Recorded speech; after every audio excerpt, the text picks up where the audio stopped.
देख रहे हैं डार्क फाइल्स। तो चलिए बढ़ते हैं आज की इस कहानी की ओर।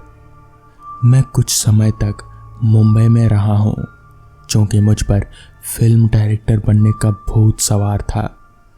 थोड़े दिन तक असिस्टेंट डायरेक्टर का काम भी मिला, पर जैसा सोचा था वैसी सफलता हाथ नहीं लग रहे थे। इसलिए मैंने फिल्म डायरेक्शन का काम छोड़कर राइटिंग का काम शुरू कर दिया। ग्रुप बन चुका था, इसलिए काम आसानी से मिल रहा था और स्क्रिप्ट ऑनलाइन ही ग्राहक को भेजना होता था, तो यह काम इंटरनेट की सहायता से किसी भी जगह से किया जा सकता था। एक बार मुझे एक हॉरर स्क्रिप्ट लिखने का ऑफर आया, जिसमें गांव की कहानी सेट करनी थी। तो मैंने सोचा रियल लोकेशन वाला फील लाने के लिए किसी गांव में कुछ दिन रह आता हूं, ताकि कहानी अच्छी बन सके।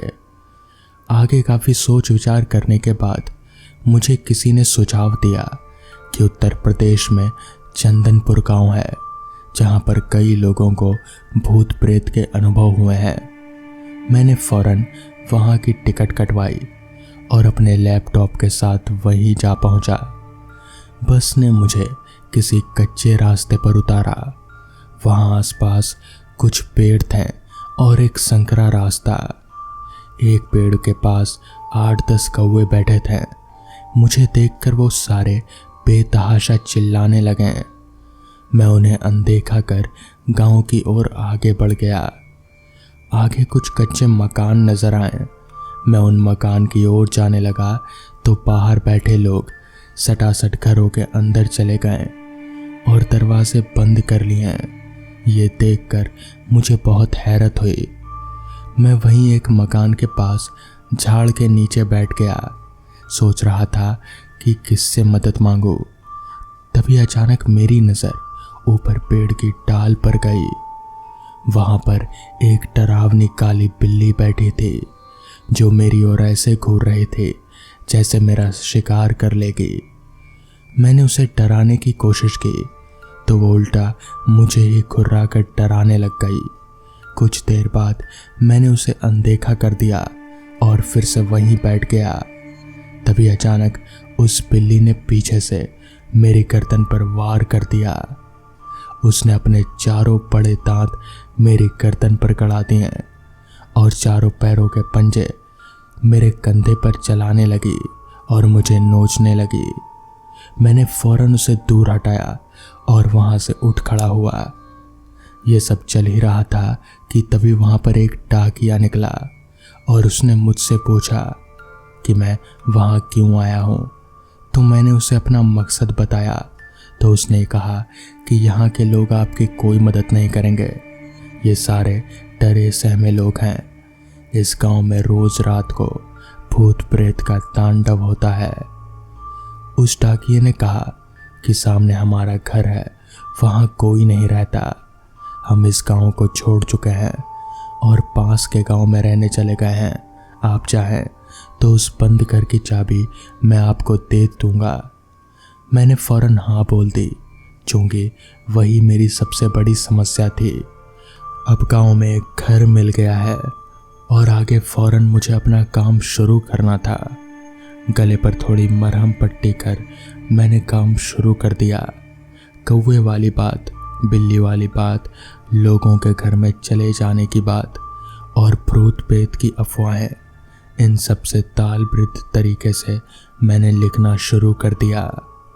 उस गांव में मेरे लिए भरपूर मसाला था और डाकिये का मकान भी पड़ा था, तो शांति से मैं अपने काम में जुट गया। रात के करीब 2-3 बजे मैंने लिखकर अपना लैपटॉप स्विच ऑफ किया और खिड़की से चौक पर नज़र डाली और मैं हंसते हुए बोल पड़ा, जरा देखो तो भूत प्रेत का कुछ तांडव हो रहा है क्या, या फिर लोग सब वैसे ही उल्लू बना बैठे हैं। खिड़की से झांक कर देखा तो मेरे रोंगटे खड़े हो गए। एक आदमी एक लड़की का गला दबा रहा था और एक आदमी उस बिल्ली वाले पेड़ पर रस्सी लटका रहा था। फिर उन्होंने उस लड़की को बालों से पकड़कर पेड़ के पास घसीटा और उसके गले में रस्सी डाली। इतना देखकर मैंने कोलाहल मचा दिया। मेरे हाथ में जो कुछ भी था मैं उसे ले गया और चिल्लाता हुआ फौरन पेड़ की तरफ भागा। जब तक मैं वहां पहुंचा तब तक उन दोनों ने लड़की को पेड़ पर गले से फांसी देकर लटका दिया और लड़की तड़प रहे थे। मैंने जैसे ही वहां पर पहुंचा वहां कुछ भी नहीं था। वो दोनों दरिंदे और पेड़ पर लटकी हुई लड़की सब गायब थे। ये सब देखकर मेरे तो होश ही उड़ गए। गांव के सब लोग खिड़की से मेरी तरफ ही देख रहे थे, पर कोई घर से निकल नहीं रहा था। मैंने देखा कि पेड़ पर वही काली बिल्ली अभी भी मौजूद थी और मुझे ही घूर रहे थे। मैंने नज़र घुमाकर उस घर की ओर देखा जहां पर मैं ठहरा हुआ था। मुझे उस घर में कोई टहलता नजर आया। मेरा तो दिल ही बैठ गया। फिर मैंने उसी मकान की छत की ओर नजर डाली तो मैंने देखा कि वो दोनों दरिंदे और वो लड़की तीनों एक साथ उस डाकिये के मकान के छत पर खड़े हैं। अब मेरी पूरी तरह से सटक चुकी थी। मुझे कुछ समझ नहीं आ रहा था, मगर मैं इतना समझ चुका था कि गलत फट्टे में टांग लड़ा दी है। मैं पूरी रात वही चौक पर खड़ा रहा, क्योंकि उस पेड़ के ऊपर भी वो कमीनी बिल्ली मेरे खून की प्यासी बैठी हुई थी और डाकिये के घर के अंदर पता नहीं कौन टहल रहा था। जैसे तैसे करके सुबह हो गई तो मैंने फौरन अपना सामान पैक कर डाला और ताला लेकर दरवाजे की ओर भागा। अभी मैं दरवाज़ा बंद करने ही वाला था कि मेरी नज़र दीवार पर पड़ी। वहाँ जो मैंने देखा उसे देखकर मेरी ज़बान हलक से नीचे उतर गई।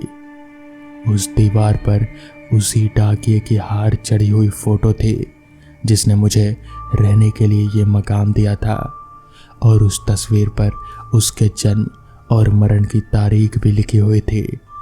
वो डाकिया 20 साल पहले मर चुका था। मैं जिससे मिला था वो बस एक प्रेत था। अपना बैग हाथ में लिए ताला चाबी वहीं फेंक कर मैं दौड़कर उस गांव से बाहर भाग आया। पास के गांव पर चाय की दुकान वाले को उस मनहूस गांव का रहस्य पूछा तो उसने कहा कि पेड़ के पास दिखने वाली लड़की उसी डाकिये की बेटी है जिसे इसी गांव के सरपंच के 2 बेटों ने मिलकर मारकर लटका दिया था, और डाकिये ने अपनी बेटी की मौत का बदला लेते हुए सरपंच के दोनों बेटों को मार डाला था। फिर सरपंच के डर से खुद जहरीली दवाई खाकर आत्महत्या कर ली। तभी से उन चारों की आत्मा इस गांव में भटकती रहती है और तांडव मचाती है। तो दोस्तों, ये थी आज की पहली कहानी।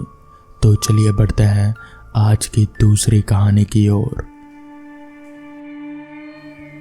घटना उन दिनों की है जब मैं स्कूल में पढ़ा करता था और लगभग मेरी उम्र 14 साल की थी। मैं हर साल गर्मियों की छुट्टी में अपने नानी के घर जाया करता था। नानी घर में रहने में मुझे काफ़ी अच्छा लगता था, क्योंकि मैं ऐसे शहर में रहता था और मेरे नानी का घर गांव के इलाके में था। मुझे गांव का इलाका छोटे से ही काफ़ी पसंद था, जिस कारण हर गर्मियों की छुट्टियों में मैं नानी के घर चला जाया करता था। नानी के घर में मेरी काफ़ी अच्छी दोस्ती भी थी, जो हर साल मेरे आने का इंतज़ार किया करते थे। हम सभी मिलकर काफ़ी खेलते थे। खैर, इस बार भी गर्मी की छुट्टी पड़ते ही मैंने अपने घर वालों से कहा, मम्मी मुझे नानी के घर जाना है। मेरे ये बोलने पर मेरी माँ ने कहा, 2 दिन के बाद चले जाना।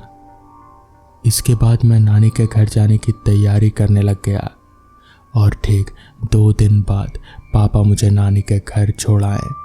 नानी के घर पहुंचते ही घर के सभी लोगों से मिलकर मैं काफ़ी खुश हुआ और नानी घर वाले भी मुझसे मिलकर काफ़ी खुश हुए।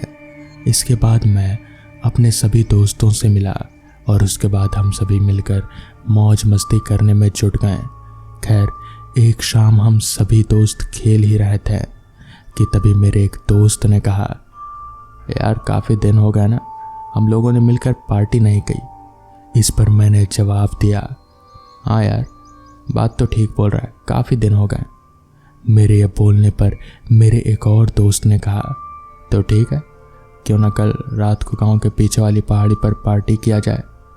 इसके बाद हम सभी ने मिलकर तय किया कि ठीक चलकर शाम के 6 बजे हम सभी सामान लेकर गांव के चौक पर मिलेंगे और वहीं से पार्टी करने के लिए गांव के पीछे वाली पहाड़ी पर चले जाएंगे।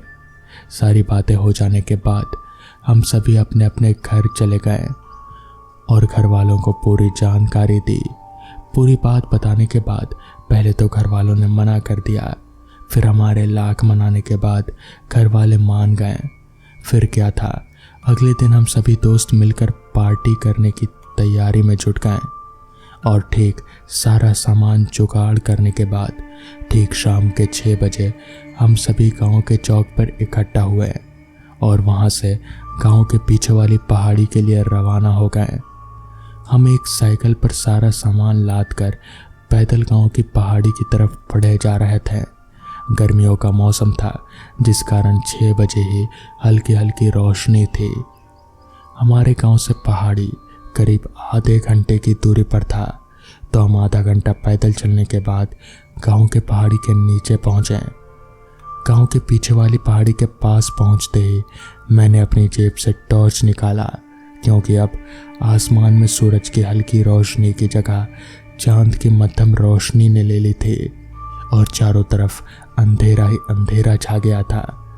इस पर मैंने अपने दोस्तों से कहा, हम लोग तो गांव के पहाड़ी पर पहुंच गए, अब ये बताओ कि पार्टी कहाँ करनी है। इस पर मेरे दोस्त ने कहा, बस थोड़ा ही ऊपर जाकर हम लोग एक अच्छी सी जगह देखकर वहीं पर पार्टी करेंगे। इसके बाद हम सभी पहाड़ी के थोड़ा ऊपर चढ़े और पहाड़ी के थोड़ा ऊपर चढ़ते ही हमें एक अच्छा सा जगह दिखा। उस जगह पर पहुंचकर हम सभी ने तय किया कि हम सभी यहीं बैठकर पार्टी मनाएंगे और अपने साथ खाना पकाने का सारा सामान लेकर आए थे।